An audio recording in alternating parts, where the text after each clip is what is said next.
Hello viewer, this is Priya. Today we will start class 7th History chapter 6 Devotional Paths to the Divine. एक बार की बात है, चिंतालाल पूजा पाठ कर रहा था। तभी मोटूलाल आता है, कहता है चिंतालाल तुम्हें क्या हो गया है, तुम इतना पूजा पाठ क्यों कर रहे हो? एग्जाम का डर है क्या? रिजल्ट आने वाला है लगता है। नहीं मोटूलाल, ऐसी कोई बात नहीं है। मैं आजकल रिलीजियस इसलिए हो गया हूँ क्योंकि मुझे अच्छा लगता है भगवान की पूजा करना, उनके भजन गाना, कीर्तन गाना और कवालीस गाना। तुम्हें पता है ये डिवोशन, ये भक्ति, भगवान के लिए प्यार, ये सब कुछ कब से स्टार्ट हुआ है? भक्ति मूवमेंट, सूफी मूवमेंट, ये सब कुछ 8th सेंचुरी से स्टार्ट हुआ है। बाकी की स्टोरी सुनने के लिए चलते हैं प्रिया मैम के पास। The idea of a supreme god. पुराने टाइम पे जब जो लार्ज किंगडम थे, जब वो बने भी नहीं थे, उससे पहले तो लोग अपने अपने भगवान की पूजा करते थे। लेकिन जब से टाउन्स, ट्रेड, एम्पायर्स और लोगों के न्यू न्यू आइडिया डेवलप होने लगे तो लोगों की थिंकिंग भी चेंज होने लगी। लोग ये सोचने लगे कि हमने जो जन्म लिया है, बर्थ लिया है, इसके बाद हमें एक ना एक दिन मरना होगा, फिर हमारा दोबारा रीबर्थ होगा, दोबारा जन्म होगा और फिर हमें मरना पड़ेगा, फिर दोबारा जन्म लेना पड़ेगा। तो ये साइकिल चलती ही रहेगी। जो भी पर्सन नोबल फैमिली में या फिर हाई कास्ट में बर्थ लेगा, जन्म लेगा, तो उसे बहुत अच्छा माना जाता था, उसको ज्यादा फैसिलिटीज मिलती थी। इसका मतलब तो ये हुआ ना कि सबको इक्वल ट्रीट नहीं किया जा रहा है, यहाँ पे भेदभाव हो रहा है, डिस्क्रिमिनेशन हो रहा है। तो इस वजह से काफी सारे लोग बुद्धा और जैन्स को मानने लगे क्योंकि उनके अकॉर्डिंग सब लोग इक्वल थे और किसी के बीच में भी कोई भेदभाव नहीं था, कोई डिस्क्रिमिनेशन नहीं था। ये भी कहते थे कि अगर आपको इस सोशल डिफरेंसेस, ये जो भेदभाव हो रहा है, इन सब चीज़ों से निकलना है और जो साइकिल है बर्थ की कि आपने जन्म लिया, फिर आप मर गए, फिर आपने जन्म लिया, तो इन सब चीज़ों से ना छुटकारा पा सकते हैं हम अपने पर्सनल एफर्ट से। जैसे कि हम भगवान को मान के, जैसे जो हमारे सुप्रीम गॉड है, भगवान की अगर हम पूजा करेंगे तो हम इन सब झंझटों से छुटकारा पा जाएंगे। और ऐसा ही कुछ भगवत गीता में भी लिखा है। भगवत गीता तो काफ़ी सेंचुरी से पॉपुलर है। शिव, विष्णु और दुर्गा की रीति रिवाज से लोग पूजा करते थे और उन्हें भगवान मानते थे। ऐसे ही डिफरेंट एरिया में डिफरेंट भगवान को अलग अलग नामों से जाना जाता था।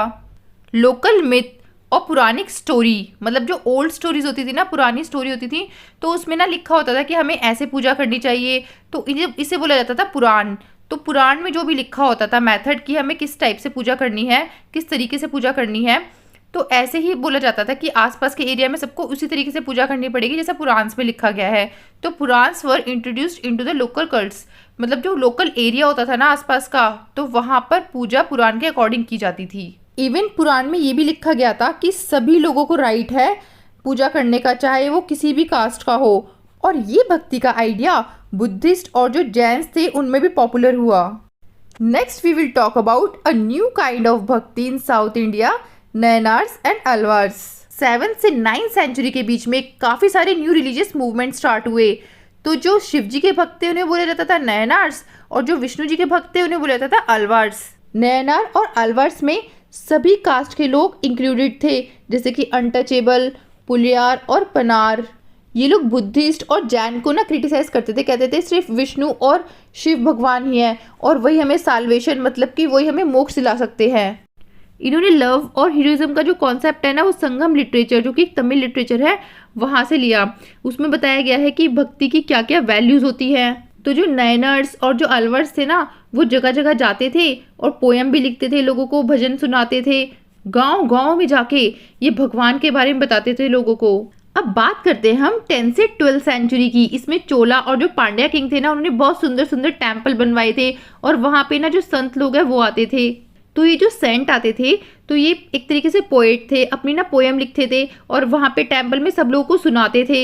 हेगियोग्राफिस, इस वर्ड का मतलब होता है जो संत होते हैं वो अपनी लाइफ के बारे में बताते हैं, तो वो लोग भगवान के बारे में लिखते थे। तो इसके अलावा जो अलवर्स और जो नयनार्स थे ना, उन्होंने भी काफ़ी सारी पोएम लिखी थी। आज के टाइम पर अगर हमें भक्ति ट्रेडिशन के लिए कोई हिस्ट्री लिखनी है तो हम इन्हीं के टेक्स्ट यूज करके लिखते हैं। तो चलते हैं अब हम भक्ति के फिलॉसफी पर, फिलॉसफी एंड भक्ति। बात है ये 8th सेंचुरी की, जब एक मोस्ट इन्फ्लुएंशियल फिलोसोफर थे शंकरा, जिनका जन्म हुआ था केरला में। इनका मानना ये था कि जो हम इंडिविजुअल की सोल है, मतलब हमारी जो आत्मा है हर एक पर्सन की, वो और जो हमारे सुप्रीम गॉड है, भगवान है, वो सब एक ही है। तो यही अल्टीमेट रियलिटी है, यही सत्य है और इसे बोला जाता था अद्वैत। और कहते थे कि जो ब्रह्मा है वो ही अल्टीमेट रियलिटी है, वही सत्य है, बाकी जो भी हमारे आसपास है पूरे वर्ल्ड में, संसार में, वो सब इल्यूजन है, माया है। भगवान फॉर्मलेस है, उनका कोई रूप नहीं है। और अगर हमें साल्वेशन, मोक्ष की प्राप्ति करनी है तो हमें नॉलेज का पाथ फॉलो करने पड़ेगा, मतलब कि ज्ञान की प्राप्ति करनी पड़ेगी, जिससे कि हम जो ब्रह्मा है, उन जो भगवान है, उनका ट्रू नेचर जान पाए और हमें मुक्ति मिल पाए, मोक्ष मिल पाए। इतनी स्टोरी सुनने के बाद चंपू बोलता है, मैम अगर सब कुछ मोह माया है तो हमें पढ़ना ही क्यों है, आज से हम नहीं पढ़ेंगे, हा हा हा। चंपू तुम तो पढ़ाई ना करने का बहाना ही ढूंढते रहते हो, चलो पढ़ो चुपचाप। Okay sorry ma'am. 11th century में शंकरा के एक स्टूडेंट थे रामानुजा, और इनका जन्म हुआ था तमिलनाडु में। ये अलवर्स थे, मतलब कि विष्णु भगवान के भक्त थे। तो ये कहते थे कि अगर हमें साल्वेशन, मोक्ष चाहिए तो हमें विष्णु भगवान का भक्त बनना पड़ेगा। इनका मानना ये था कि अगर हमें भगवान तक पहुंचना है तो हमें भगवान की पूजा करनी पड़ेगी, और भगवान और हम लोग अलग हैं, तो इसे बोला जाता था विशिष्ट अद्वैत। तो आप यहाँ पे डिफरेंस देख सकते हैं, जो शंकरा थे उन्होंने बोला था अद्वैत, मतलब कि भगवान और हम लोग सब एक ही है, लेकिन रामानुजा बोलते हैं कि भगवान और हम लोग अलग हैं। बट अगर हमें भगवान में ही लीन होना है तो हमें भगवान की पूजा करनी पड़ेगी, और अगर भगवान हमसे प्रसन्न हो गए तो वो हमें अपने में ही संभालेंगे। रामानुजा को नॉर्थ इंडिया के लोग सबसे ज्यादा मानते थे। अब हम बात करेंगे बसवना वीर शैविज्म के बारे में। अभी तक हमने देखा कि टेम्पल में, मंदिरों में पूजा कैसे होती है, और जो तमिल भक्ति मूवमेंट है वो देखे थे। अब हम देखेंगे कि और रिलीजियस मूवमेंट कैसे हुए थे। मिड 12th सेंचुरी में कर्नाटका में एक पर्सन थे बसवना, उन्होंने एक मूवमेंट स्टार्ट करी थी, वीर शैव मूवमेंट, अलमा प्रभु और अक्कमहा देवी के साथ मिलकर। ये ब्राह्मणिकल आइडियाज के अगेंस्ट थे, मतलब जो ब्राह्मण होते थे ना, वो ये कहते थे कि अपर कास्ट को ज़्यादा फैसिलिटी मिलनी चाहिए, तो इन सब के अगेंस्ट से कहते थे नहीं, सब लोग इक्वल है, सबको इक्वल राइट मिलना चाहिए, और जो ट्रीटमेंट होता है विमेन के साथ वो ऐसा नहीं होना चाहिए, विमेन्स को भी राइट होना चाहिए, औरतों को भी राइट होना चाहिए पूजा करने का, किसी भी कास्ट में कोई भेदभाव नहीं होना चाहिए, और भगवान की कोई मूर्ति नहीं होनी चाहिए। ये ना शिव जी को ज़्यादा मानते थे, तो लेकिन ये कहते थे कि शिव जी की मूर्ति की पूजा नहीं करेंगे, हम शिवलिंग की पूजा करेंगे, क्योंकि ना भगवान का कोई फेस नहीं होता, भगवान का कोई चेहरा नहीं होता, उनको अगर सच्चे दिल से चाहो तो वो हर रूप में हमारे साथ है। अब हम देखेंगे कि जो डेक्कन वाला एरिया है वहां पे भक्ति मूवमेंट कैसे होता था। 13 से 17th सेंचुरी के बीच में महाराष्ट्र में बहुत सारे सैंट पोइट्स देखने को मिले। ये सिंपल मराठी लैंग्वेज में सॉन्ग गाते थे और लोग इनसे इंस्पायर होते थे। इसमें सबसे ज्यादा इंपॉर्टेंट लोग हैं Dhyaneshwar, Dnyaneshwar, Namdev, Eknath, Tukaram, as well as womens ने भी पार्टिसिपेट लिया था इसमें, जैसे कि सकूबाई और फैमिली ऑफ चोकामेला। तो ये अनटचेबल महर कास्ट से बिलोंग करते थे, मतलब कि लोअर कास्ट से बिलोंग करते थे। ये पंधारपुर जो टेम्पल था वहां पे विष्णु भगवान की, जिन्हें विट्ठल भी बोला जाता था, उनकी पूजा करते थे। और इनका मानना ये था कि भगवान सबके दिल में बसे हैं। ये जो सेंट पोइट्स थे ये बाकी सारी रिचुअल को, बाकी सारे रीति रिवाज को रिजेक्ट करते थे, कहते थे कि ना किसी में भी सोशल डिफरेंस नहीं होना चाहिए, सब लोग एक है, कास्ट के बेसिस पे किसी के साथ भेदभाव नहीं करना चाहिए हमें। इन्होंने रिनंसिएशन के आइडिया को भी रिजेक्ट किया। रिनंसिएशन मतलब होता है कि हम अपने घर को छोड़ के और फिर भगवान की पूजा करें, तो इन्होंने बोला कि ऐसे करने की जरूरत नहीं है, हम फैमिली के साथ रह के भी पूजा कर सकते हैं भगवान की। इनका एक बहुत अच्छा न्यू ह्यूमनिस्ट आइडिया था, मतलब कि इंसानों के लिए, जो पीपल हैं उनके लिए दया भावना दिखाना, उनका जो पेन है, उनका जो दर्द है, दुख दर्द है, उनको शेयर करना। इन्होंने बोला कि अगर हम भक्ति करते हैं ना तो हमें दूसरों के दुख दर्द को भी समझना चाहिए। एक फेमस गुजराती सेंट थे नरसिंह मेहता, तो ये भी वैष्णव थे। वैष्णव होता है जो विष्णु भगवान के भक्त होते हैं। तो ये भी है ना, जो दूसरे लोग होते थे उनके दुख दर्द को समझते थे, उनकी हेल्प करते थे। इतने में चीकू बोलता है कि मैम कोई ऐसा भी था जो ये कहता था कि पूरे वर्ल्ड को छोड़ दो अगर तुम्हें साल्वेशन चाहिए, मोक्ष चाहिए तो। हाँ बेटा, कुछ लोग थे ऐसे, जैसे कि नाथपंथी, सिद्धार्थ एंड योगीज। ये लोग एकदम अगेंस्ट थे रिचुअल के, जो रीति रिवाज थी उनके बिल्कुल अगेंस्ट थे। और जो कन्वेंशनल रिलीजन था, मतलब कि जो मूर्ति की पूजा करते थे, भगवान की पूजा करते थे, अपर कास्ट और लोअर कास्ट में डिफरेंस रखते थे, तो उन सबके ये बहुत ज़्यादा अगेंस्ट थे। इनके जो आर्ग्यूमेंट्स थे बहुत सिंपल और लॉजिकल थे। ये कहते थे कि पूरे वर्ल्ड को छोड़ दो, मतलब हम अकेले में चले जाएं और मेडिटेशन करें तो हमें भगवान मिल जाएंगे, और उसके लिए ना हमें अपने माइंड को और बॉडी को बहुत ट्रेन करना पड़ेगा, योगासन करके, ब्रीदिंग एक्सरसाइज करके और मेडिटेशन करके। तब जाके हमें भगवान मिलेंगे। नाथपंथी, सिद्धचार्स और योगीज का ये जो ग्रुप था ये सबसे ज़्यादा लो कास्ट में पॉपुलर हुआ। इस फिगर में भी आप देख सकते हैं, देखो ये लोग ना अपना अपना घर छोड़ कर आए हैं क्योंकि इन्हें साल्वेशन, मोक्ष चाहिए। तो सबसे ज़्यादा पॉपुलर ये नॉर्दर्न इंडिया में हुए थे। अब हम चलते हैं नेक्स्ट टॉपिक की तरफ, इस्लाम एंड सूफीज़म। आपने संतों के बारे में तो सुना होगा, तो संत और जो सूफीज होते हैं ना उनमें काफ़ी चीज़ें कॉमन होती हैं। दोनों एक दूसरे के आइडियाज़ को भी शेयर करते हैं, और जो सूफीज होते हैं ना वो मुस्लिम मिस्टिक्स होते हैं। मिस्टिक मतलब होता है कि जो पर्सन भगवान में लीन रहता है, पूरे दिन भगवान का ही भजन करते रहते हैं, भगवान के बहुत ज़्यादा क्लोज होते हैं, उन्हें बोलते हैं। ये आउटवर्ड रिलीजियोसिटी को भी रिजेक्ट करते थे।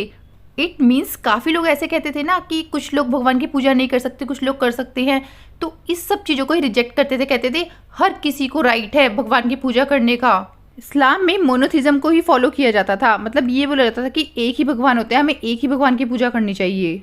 8th and 9th सेंचुरी में काफ़ी सारे रिलीजियस स्कॉलर ने होली लॉ बनाए थे जिससे बोला जाता था शरीयत।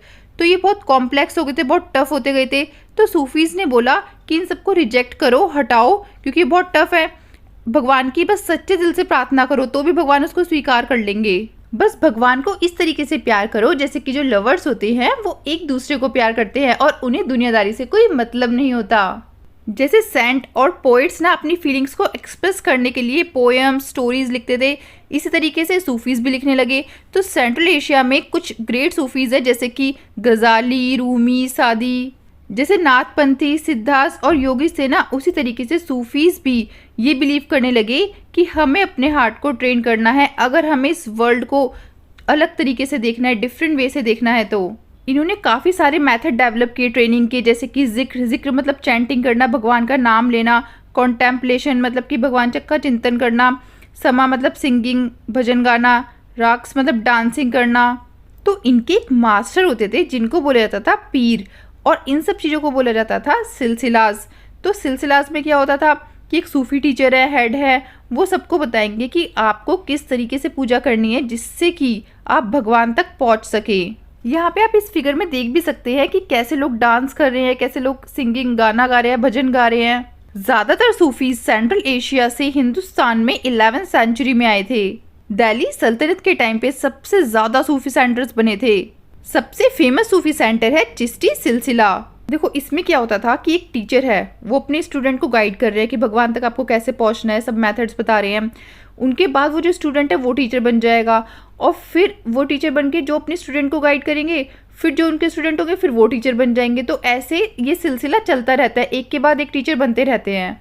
ऐसे ही कुछ टीचर्स के नाम हैं यहाँ पे, Khwaja Muinuddin Chishti of Ajmer, Qutbuddin Bakhtiyar Kaki of Delhi, Baba Farid of Punjab, Khwaja Nizamuddin Auliya of Delhi and Banda Nawaz गेसुरदास of Gulbarga. Sufi masters assembly बिठाया करते थे, लोगों को ट्रेन किया करते थे, तो उस जगह को बोला जाता था कानखास और हॉस्पाइसिस। यहाँ पे हर किसी को अलाउड था आना, जैसे कि अगर कोई नोबिलिटी है या किंग हो गया या फिर ऑर्डिनरी पीपल, आम जनता, सब लोग आ सकते थे यहाँ पर, क्योंकि यहाँ पर स्पिरिचुअल मैटर्स पे डिस्कशन होता था। मतलब ये बताया जाता था कि हमें भगवान का आशीर्वाद कैसे मिल सकता है, हमें भगवान की पूजा कैसे करनी चाहिए, वर्ल्ड में जो प्रॉब्लम्स हैं वो कैसे सॉल्व होंगी, और हमें सभी लोगों की हेल्प करनी चाहिए। और यहाँ पर है ना म्यूज़िक और डांस भी होता था, मतलब भगवान में इतना लीन हो जाते थे कि भजन गाने लगते थे और डांस करने लगते थे लोग। लोगों का मानना ये था कि जो सूफी मास्टर्स हैं उनके पास मिराकुलस पावर है, जादुई शक्ति है, जिससे वो सारी बीमारियों को दूर कर सकते हैं। तो जब इन सूफी मास्टर्स की डेथ हो जाती थी तो इनके लिए टूम बनवाया जाता था, जिसे बोला जाता था दरगाह। लोग दरगाह पे आकर प्रेयर करते थे, और लोगों का मानना ये था कि अगर हम यहाँ पर प्रेयर करेंगे तो हमारी सारी प्रॉब्लम सॉल्व हो जाएगी। नेक्स्ट हम देखेंगे कि नॉर्थ इंडिया में कैसे कैसे न्यू रिलीजियस डेवलपमेंट्स हुई थी। 13th सेंचुरी के बाद नॉर्थ इंडिया में भक्ति मूवमेंट की एक नई लहर आई। इस टाइम पर इस्लाम, ब्राह्मणिकल हिंदुइज्म, सूफिज्म और भी काफ़ी सारे जैसे कि नाथपंथास, सिद्धार्थ, योगीज एक दूसरे को इन्फ्लुएंस करने लगे। अभी तक के हमने सभी चैप्टर्स में तो ये देखा था कि जो न्यू किंगडम्स है वो बन रहे हैं, और ना धीरे धीरे करके लोग अपने प्रोफेशन भी चूज़ कर रहे हैं, जैसे कि कोई क्राफ्ट पर्सन है, कोई पीजेंट है, कोई ट्रेडर है, कोई लेबरर है। तो ये सभी लोग है ना जो न्यूज़ सेंट्स थे उनकी बातों को सुनते थे और उनके आइडियाज़ को आसपास स्प्रेड करते थे, फैलाते थे और लोगों को भी बताते थे इनके बारे में। कुछ सेंट्स जैसे कि कबीर और बाबा गुरु नानक ये ऑर्थोडॉक्स रिलीजन को रिजेक्ट करते थे, कहते थे हमें अपने धर्म को लेके स्ट्रिक्ट नहीं होना चाहिए, कट्टर नहीं होना चाहिए। बात करें अगर तुलसीदास की, तो ये राम जी को अपना भगवान मानते थे और इन्होंने ना राम जी की स्टोरी भी लिखी थी जिसे बोला जाता था रामचरितमानस। इन्होंने ये स्टोरी जो लिखी थी रामचरितमानस, ये अवधी लैंग्वेज में लिखी थी। अवधी लैंग्वेज है ना ईस्टर्न उत्तर प्रदेश की होती है। और सूरदास कृष्ण भगवान के डिवोटी थे, भक्त थे, तो इन्होंने कृष्ण जी के लिए सूरसागर, सूरावली, साहित्य लहरी इतनी सारी बुक्स लिखी थी। और ऐसे ही जो शंकरदेव थे वो विष्णु भगवान के भक्त थे, तो उन्होंने आसामी लैंग्वेज में प्लेस, पोएम्स लिखे थे इनके लिए। इन्होंने नामगढ़ बनवाए। नामगढ़ मतलब होता है कि एक ऐसी जगह बनवाई जहाँ पे आके बैठ के लोग प्रेयर कर सके, भगवान की पूजा कर सके। ऐसे ही और भी काफ़ी सारे सेंट्स हैं जैसे कि दादू दयाल, रविदास, मीराबाई। मीराबाई तो एक राजपूत प्रिंसेस थी और इनकी ना जो मैरिज हुई थी, शादी हुई थी 16th सेंचुरी में एक रॉयल फैमिली में हुई थी, मेवाड़ के। ये रविदास की डिसाइपल थी, मतलब स्टूडेंट थी। और ये जो रविदास थे ना कि अनटचेबल कास्ट से बिलोंग करते थे, लोअर कास्ट से बिलोंग करते थे। मीराबाई कृष्ण जी की भक्त थी, तो इन्होंने काफ़ी सारे भजन भी गाए थे। और ये अपर कास्ट को ये दिखाना चाहती थी कि ना ऐसा नहीं है कि अपर कास्ट ही भगवान को मान सकते हैं, लोअर कास्ट के भी भगवान होते हैं, वो भी प्रेयर कर सकते हैं, वो भी पूजा कर सकते हैं। गुजरात और राजस्थान वाले एरिया में सबसे ज़्यादा पॉपुलर थी ये सेंट्स। अपने रीजनल लैंग्वेज, जो उनके एरिया में लैंग्वेज बोली जाती थी, उसी लैंग्वेज में वो भजन गाते थे। इस भजन को जब पुअर पीपल और जो वीमेन सुनती थी तो फिर वो भी गाने लगती थी। तो इस तरीके से जनरेशन टू जनरेशन ये जो भजन है ये लोगों को पता चलने लगे कि अच्छा ऐसे भजन गाए जाते हैं, ऐसे भगवान की पूजा करते थे पहले के टाइम पर। अब हम पढ़ेंगे संत कबीर के बारे में। कबीर 1560 सेंचुरी में one of the most influential saints में से एक थे और ये बनारस में रहते थे। इनका जन्म कहाँ पे हुआ था किसी को नहीं पता, लेकिन एक मुस्लिम जुलाहास, जुलाहास मतलब होता है वीवर्स, तो एक वीवर्स की फैमिली थी, वो इनको ले आई, उन्होंने ही इन्हें पाला था, बड़ा किया था। इनके बारे में बहुत थोड़ी सी इन्फॉर्मेशन है और जो थोड़ी सी इन्फॉर्मेशन है ना वो भी हमें साखीज और पद है ना उनसे पता चलता है। जैसे कि आपने कबीर के भजन भी सुने होंगे, तो उसमें जो लाइंस होती हैं उनसे पता चलता है इनके बारे में। और गुरु ग्रंथ साहिब, पंचवानी और बीजक में भी काफ़ी सारी बातें लिखी गई हैं इनके बारे में। इनका मानना ये था कि जो एक्सटर्नल वर्शिप होती है, मतलब कि जो ब्राह्मणिकल हिंदुइज्म और इस्लाम अपने अपने भगवान को बोलता है कि बस हमारे ही भगवान है, तो ऐसा नहीं है, सबके भगवान होते हैं और सबके भगवान इंपॉर्टेंट होते हैं सबके लिए, और हमें सबकी ही रिस्पेक्ट करनी चाहिए, चाहे वो किसी भी कास्ट सिस्टम हो या कोई भी क्लास हो, हमें सब लोगों की रिस्पेक्ट करनी चाहिए और सबके भगवानों की भी रिस्पेक्ट करनी चाहिए। और इन्होंने ना अपनी पोइट्री हिंदी में लिखी जिससे कि जो आम जनता है ना, ऑर्डिनरी पीपल भी उसको अच्छे से पढ़ पाए, समझ पाए। कबीर बिलीव करते थे कि जो सुप्रीम गॉड है वो फॉर्मलेस है, उनका कोई रूप नहीं है भगवान का, और हमें साल्वेशन चाहिए, मोक्ष चाहिए, तो हमें भक्ति के मार्ग पे जाना पड़ेगा, भक्ति करनी पड़ेगी भगवान की, तब जाके हमें मोक्ष मिलेगा। ये सभी को इक्वल मानते थे, तो इसीलिए जो कबीर के फॉलोअर्स थे वो हिंदूज भी थे और मुस्लिम्स भी थे। Next we will discuss about Baba Guru Nanak. बाबा गुरु नानक का टाइम 1469 से लेकर 1539 तक था। इनका जन्म पाकिस्तान में एक जगह है नानकाना साहिब, वहाँ पे एक प्लेस है तालवंडी, वहाँ पे हुआ था। इन्होंने रिवर रावी पर अपना एक सेंटर स्टैब्लिश किया था करतारपुर में। ये अपने फॉलोअर्स के साथ हिम मतलब होता है भजन, भजन गाते थे। ये सबके साथ बैठ के खाना खाते थे, उसे बोला जाता था कॉमन किचन और लंगर। तो लंगर में ना कोई भी पर्सन आ सकता था, चाहे वो किसी भी कास्ट का हो, चाहे वो किसी भी जेंडर का हो, क्योंकि सबको इक्वल मानते थे, तो हर कोई अलाउड था इनके यहाँ पर आने के लिए। बाबा गुरु नानक ने एक सैक्रेड स्पेस भी बनाया, मतलब जो पूजा पाठ वाली जगह होती है जहाँ पे लोग बैठ के पूजा कर सकते हैं, तो ऐसा स्पेस बनाया जिसे बोला गया धर्मशाल, और आज के टाइम पे उसे बोला जाता है गुरुद्वारा। बाबा गुरु नानक की जब डेथ होने वाली थी ना 1539 में, तो उससे पहले ही इन्होंने अपने फॉलोअर्स में से एक पर्सन को चूज़ किया और कहा कि ये मेरे सक्सेसर होंगे। सक्सेसर मतलब कि मेरे बाद आप सब लोग इन्हें फॉलो करोगे क्योंकि ये मेरा ही पार्ट है। तो उनका नाम था लहना, और बाद में उन्हें गुरु अंगद बोला जाता था। तो गुरु अंगद थे ना, उन्होंने बाबा गुरु नानक के काफ़ी सारे वर्ड्स को, काफ़ी सारे वचन को कंपाइल करके एक कॉम्पोजिशन बनाया, एक बुक बनाई जिसमें बाबा गुरु नानक के वर्ड्स लिखे हुए थे। तो इस न्यू स्क्रिप्ट को बोला गया गुरमुखी। गुरु अंगद की डेथ के बाद फिर जो नेक्स्ट सक्सेसर थे उन्होंने भी नानक के बारे में लिखा, फिर उनके जो नेक्स्ट सक्सेसर थे उन्होंने भी लिखा। तो ऐसे करते करते जो 3 सक्सेसर थे ना, उन्होंने भी नानक के बारे में काफ़ी कुछ लिखा। तो 1604 में ये जितने भी कॉम्पोजिशन थे इनको गुरु अर्जन ने कंपाइल किया और इसमें और भी कुछ सब बहुत कुछ लिखा था, जैसे कि शेख फरीद के बारे में, संत कबीर के बारे में, भगत नामदेव के बारे में, गुरु तेग बहादुर के बारे में। गुरु गोबिंद सिंह के जो बेटे थे तो वो उनके सक्सेसर भी थे, उनका नाम था गुरु तेग बहादुर। तो जो गुरु तेग बहादुर थे ना, उन्होंने 1706 में ये जितना भी कंपाइलेशन था, जितने भी वर्ड्स थे, सेंटेंसेस थे, सबको कंपाइल किया, इकट्ठा किया और एक बुक बना दी और कहा कि ये होली बुक होगी सिख की, और इसका नाम रखा गया गुरु ग्रंथ साहिब। 16th सेंचुरी में बाबा गुरु नानक के जो फॉलोअर्स थे वो बहुत ज़्यादा इंक्रीज होने लगे। वैसे तो सभी कास्ट के फॉलोअर्स थे इनके, लेकिन सबसे ज़्यादा ट्रेडर्स, एग्रीकल्चरिस्ट, आर्टिशन, क्राफ्ट्समैन्स थे। और ये अपने फॉलोअर्स से कहते थे कि आपको ना अपने घर छोड़ने की ज़रूरत नहीं है, आप अपने घर में रहकर भी पूजा कर सकते हो। बस आपका जो ऑक्यूपेशन है, आप जो काम काज कर रहे हो, उसमें से कुछ पैसे फॉलोअर्स के दे दिया करो, जिससे कि जो लोग हैं ना, कोई भी गरीब ना रह सके, सबको खाना मिल सके। तो आप उन लोगों की मदद कर दिया करो पैसे से। 17th सेंचुरी की स्टार्टिंग में अमृतसर में एक टाउन है रामदासपुर, वहाँ पे एक सेंट्रल गुरुद्वारा बनाया गया जिसे बोला जाता था हरमंदिर साहिब, और उसे हम गोल्डन टेम्पल भी बोलते हैं। सिख कम्युनिटी कहती थी कि गोल्डन टेम्पल में हम ही अपना रूल चलाएंगे, सेल्फ गवर्निंग, मतलब हम लोगों को पता है कि हमें कैसे क्या करना है इसमें। जैसे कि एक स्टेट में स्टेट के पीपल रूल करते हैं, उन्हें पता होता है कि स्टेट में क्या क्या इम्प्रूवमेंट करवानी है, तो इस तरीके से इस गुरुद्वारे में हम ही काम करेंगे। ये सब चीज़ें जब एम्परर जहांगीर ने देखी तो उसने सोचा, यार ये लोग तो बढ़ते ही जा रहे हैं, कहीं ऐसा ना हो इन लोगों का राज चल जाए और ये लोग हम लोगों को हटा दें। तो उन्होंने गुरु अर्जन को 1606 में मार दिया। इससे सिख मूवमेंट स्टार्ट होने लग गया, क्योंकि सिख लोग गुस्सा होने लगे कि हमारे गुरु को कैसे मार दिया इसने।